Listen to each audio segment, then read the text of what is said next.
Hello, everyone, and welcome to another glorious episode of the Horror Appraisal. I am Sam. And I'm Evan. What do we got tonight? Well, buddy, kids. Kids. We have top 5 horror films for the year 1992. It's been a tough journey thus far. But you know, the good thing we can say about 1991 is it let us get to 1992. It's a much more glorious year for horror. Much more movies that we definitely love. Not that 1991 didn't have some gems, but 1992 overall just a way better year for the genre. Yeah, 1992 definitely came with some various things. I will go ahead and start with the honorable mention. Okie dokie. Split Second with Rutger Hauer. That is a fantastic movie. If you've never seen it, please figure it out and find it. That's a movie that I watched with my dad on Cinemax when I was like 10 or 11, like when it first came out. And it was so cool, you know, like this monster like coming through the sewers that like... I saw that in the theater with my mom. See, I didn't even know that was a theatrical release. I watched that. I was 9. Really? Yeah. That's a pretty cool movie. Yeah, it's a pretty violent movie. It is. Well, it's Rutger Hauer, you know, he kind of had a penchant for doing just really kind of weird kind of movies that... Well, you know, this movie probably is better than maybe number 5 on the list, but it's not could necessarily be. You something... could argue that. People might not consider it horror. Split Second, do you mean? Yeah. Yeah, it's more. It's kind of a sci-fi flick with horror elements, but you know, so was Alien. So what are you gonna do? Yeah. Plus, Split Second had wonderful practical effects too. Man, as I recall, they've aged pretty well, but I haven't seen it in a while. You've got this British. You've got London. Mm-hmm. First of all, they achieved London flooded underwater, really, which is pretty cool. And then you've got this cop that's kind of plagued with past incidents, and he's tracking down this supernatural demon devil killer. Like, is he Satan?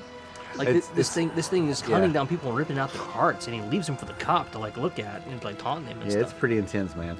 It's a pretty intense movie, like camping. Split Second, go check it out. What's number 5? Number 5 is, you know, in the 90s, we really started to get into a lot of sequels in franchises, but that's okay. We are in the 3rd of the series, and we have reached Hellraiser 3, Hell on Earth, right? That was 3. Yeah. Some of Pinhead's best solo dialogue comes from this movie. Absolutely. You know, this is the one that's got those really cool lines of "there's a secret song at the heart of the earth" and all that. And it's the sound of razors through flesh. Yeah, it's like Pinhead at his most Pinhead. Yeah, he's real Pinhead. You know, Bradley is Pinhead. Yeah, well, I just mean like, you know, the things that he says and everything. Like it's kind of like how Freddy, like, you know, once we got to part 3 of the Nightmare series, and you know, some of Freddy's most iconic lines are not in the first 1 or even 2 films; they're kind of in 3 on. So it's kind of the same thing too with Pinhead. But, you know, I really like this movie because just the effects are so good in it. It start with a kind of a piece of crap, kind of like guy who buys like a piece of art or something. He runs like a bar, and he uses that bar basically to like get women. Yeah.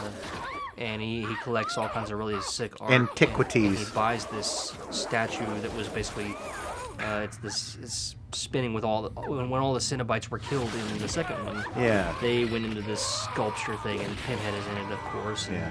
And of course, Pinhead acts as the sort of like the serpent in the garden for this guy. You know, he bribes him. You know, with all this stuff. Block the skeleton. There we go. Okay. He like bribes him with all this stuff, you know, knowledge, power, whatever else. So like that's why I kind of make that Garden of Eden reference. But you know, of course, deals made with Pinhead never really turn out. He goes to the lowest bidder. Mm-hmm. And one thing, you know, this movie does have pretty cool practical effects and everything else. It doesn't have my favorite Cenobites in it. Oh, they're terrible Cenobites, but, dude. You got this guy that throws CDs, and you got the guy with the camera. Camera face is still better than CD, dude. Like, as far as I'm concerned. Why did my phone do that? Why do you have your phone on, man? Because we're so popular on Twitter. Oh, okay. I couldn't be more embarrassed if we were sitting in church and your phone goes off. Well, I could shit my pants right now. It's true. Probably could. Yeah. The number 4 film for us is number... All right, I got this. 5, 4, 3, 2, 1.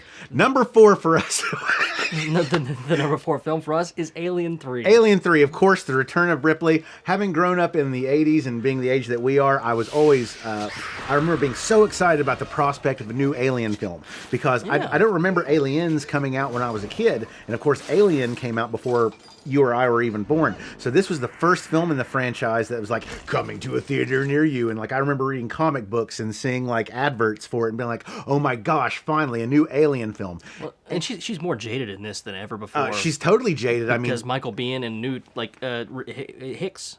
Yeah. Hicks and Newt.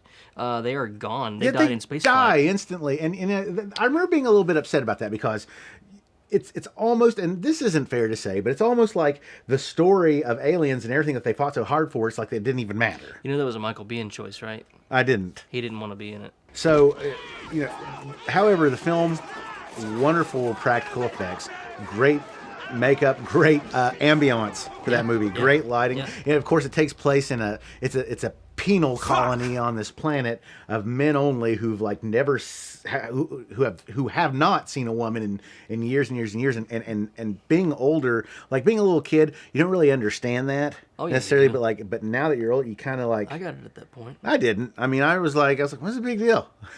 I was like 10. I mean, whatever. But like, you're right. Ripley has been through so much. She's been used by so many people at this point. And she's just done, man. Well, and that point you made about the first Alien being so scary because it was one creature, it was a horror film because it was one creature. Yeah, I think I made that comment to you earlier today. And then Aliens was more of an action film because there was so many of them coming at you. Yeah, and then you mentioned this one kind of brought it back. Yeah, this brings it back to one. You know, I probably couldn't say it any better. It's kind of like a back to basics for Alien because it's now one creature hunting them. It could come out of an air vent at any time and grab someone. And I think it's funny that this movie makes you root for criminals. Yeah, absolutely. Well, but you know what? There's a certain nobility in some of them. Remember who plays the doctor?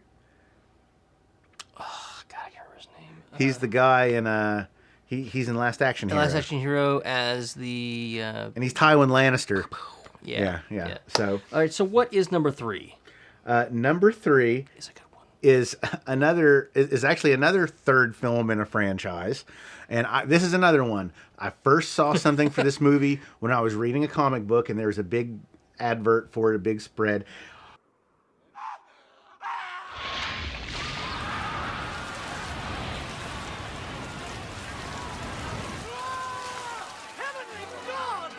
Army of Darkness. Well, we met Bruce Campbell last weekend. We did. We met Bruce Campbell. He was a pretty cool guy.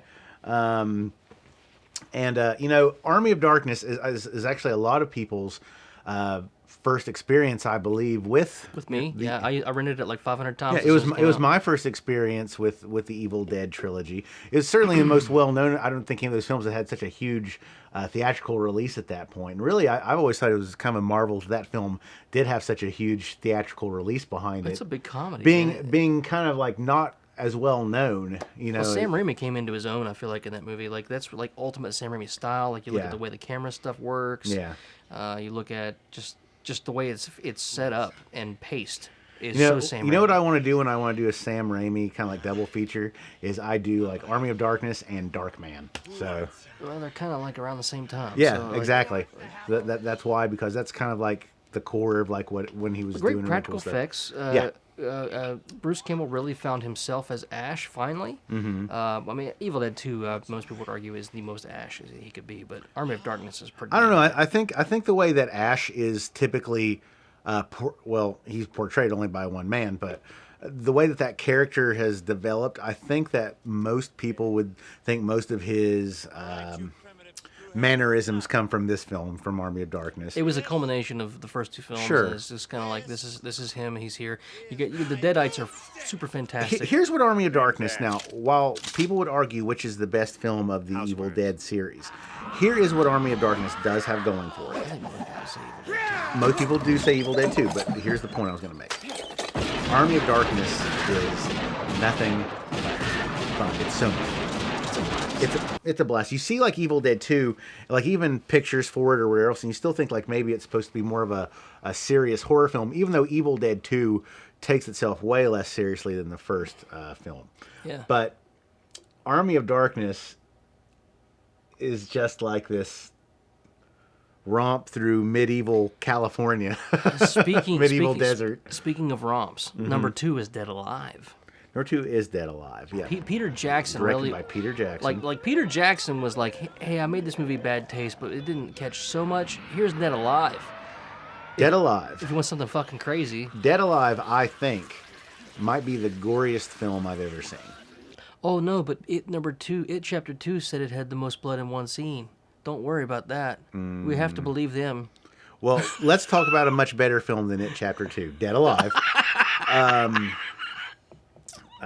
Dead Alive is everything that a special effects movie should be.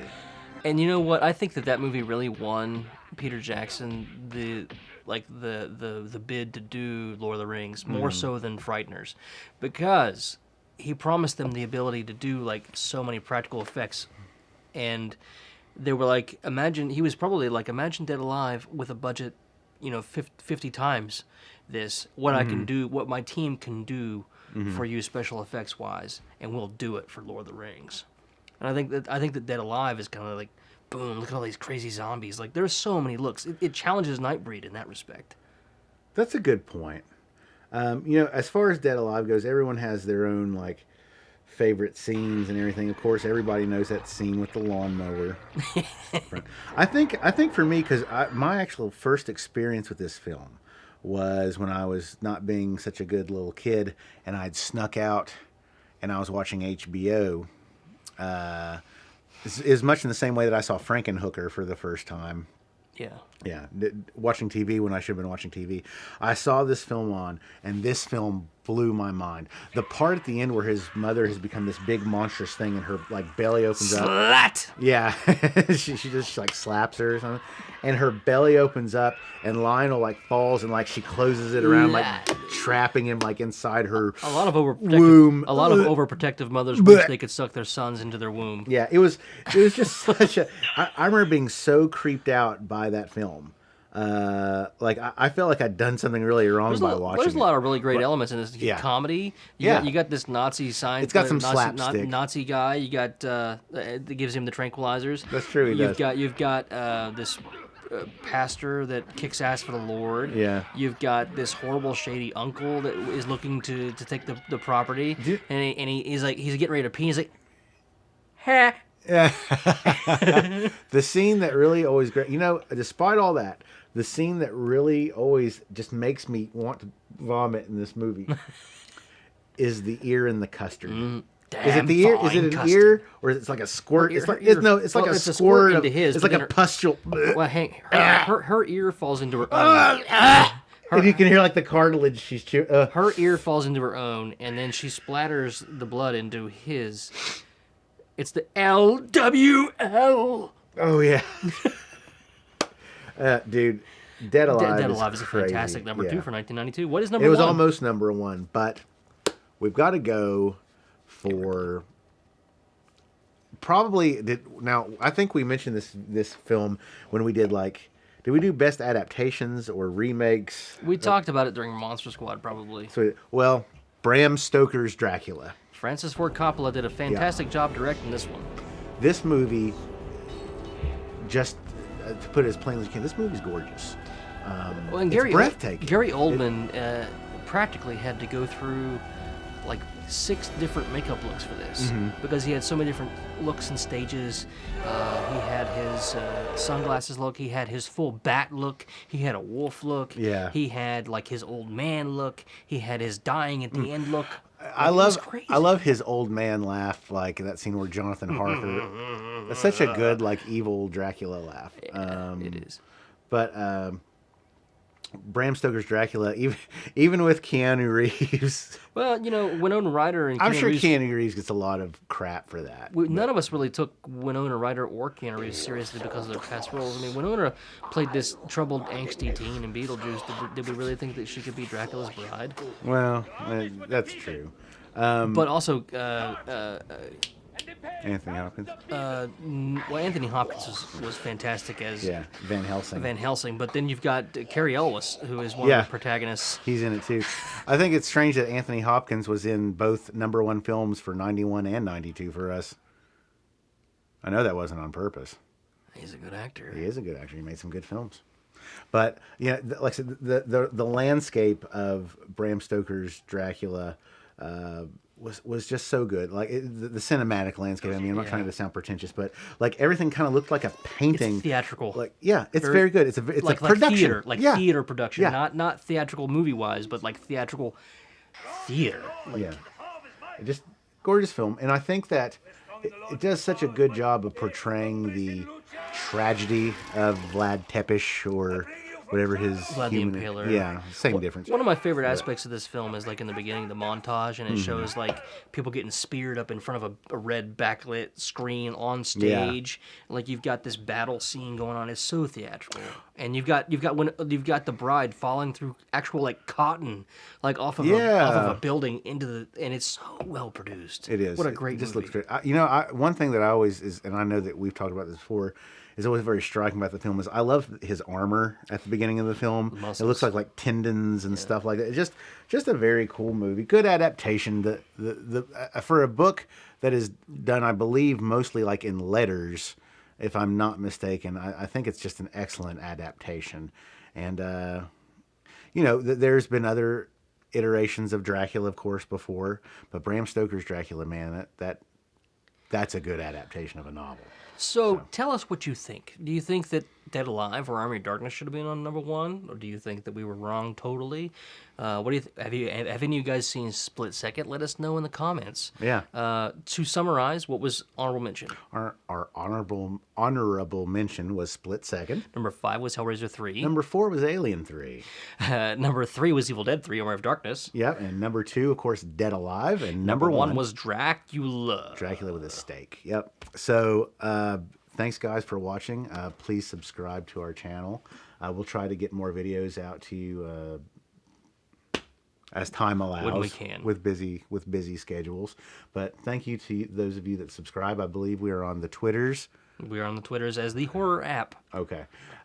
So for the Horror Appraisal, I'm Evan. I'm Sam. And thank you, and have a good night. Have a fantastic day. Bye-bye.